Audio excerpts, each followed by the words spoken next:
Hi, Chris here, and welcome to my unboxing of the Voyo Version 3 Mini PC. DHL just recently dropped this off. I only just ripped open the side of the box to help facilitate the unboxing without wrestling around with it. But it's got quite an interesting spec for the price of this mini PC. So this one cost me $215. Got it from gearbest.com. And what's interesting about it is it's probably the first, at least I've seen, mini PC that has the Atom X7 Z8700 in it, so that one can clock up to 2.4 gigahertz, and it has 4 gigabytes of RAM, 128 gigabyte SSD. Now I'm not actually sure whether the Atom support SSDs. I was under the impression that they did not support SATA 3 SSD, so I'll have to check that out if it's either an MMC or really is an SSD. And it also has dual band wireless, which is another must-have really for a mini PC and even tablets really now in 2016.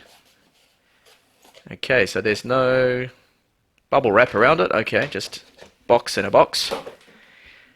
So there we go, the typical Voyo packaging.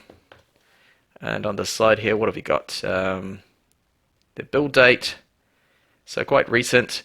4 gigabytes of RAM and the 128 gigabyte. Now it doesn't say SSD or anything there, so I need to check that out. Windows 10 and nothing else really. What else do we have on the back? Just the usual Voyo information there. Okay, let's have a look.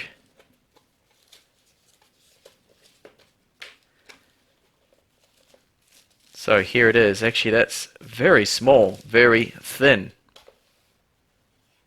Look how thin that is. That's tiny. So obviously with a power on button right there, we have a USB 2 port. There's 4 rubber feet on the bottom, and this is a aluminium backing.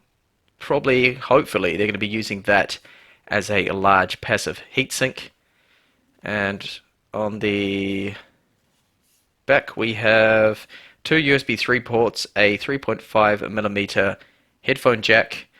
This little slot here would be a micro SD card slot, mini HDMI out, and there's a Type C for charging. Well, not charging, for power, obviously. And the top here, Voyo logo, mini PC, and this is made out of glass. Let's have a look and see what else is in the box. Specs.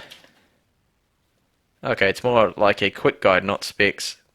Basic operation of Windows, yada yada yada. And here's our power adapter.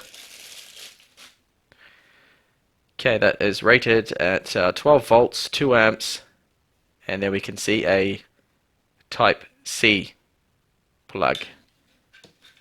And they've been kind enough to include a mini HDMI cable, which is good. It's handy because not everyone has them lying around.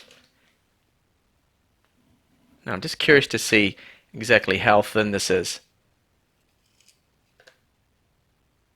So it's 0.43 inches. If I change that over to millimeters, that's 10.5 millimeters. So very thin for a mini PC.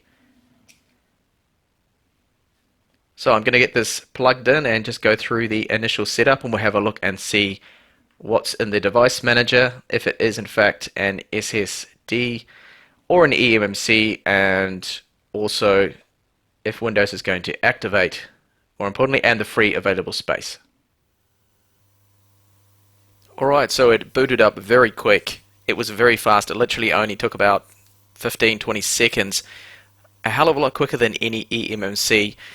So it's definitely got to have an SSD in there. So just look in Device Manager. And we'll see, okay, so it's got a 4C brand 128 gigabyte SSD in there. So they were correct with that. Now I just put my micro SD card in the slot there and moved over these files here. I'm just curious to see just how fast it's going to be. So I'm going to benchmark that in the background, so it's going to be affected if I'm loading and looking at other things, of course the speed, but this is just to get a very rough idea of just how fast it's going to be.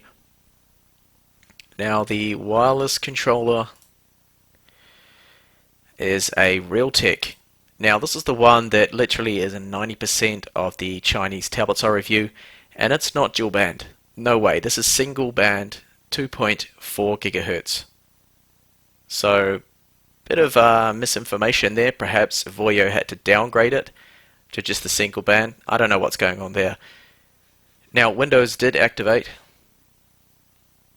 No problems. I just had to connect to the internet and it did its thing and it's fully activated, and you can see there that we do have 4 gigabytes of RAM. And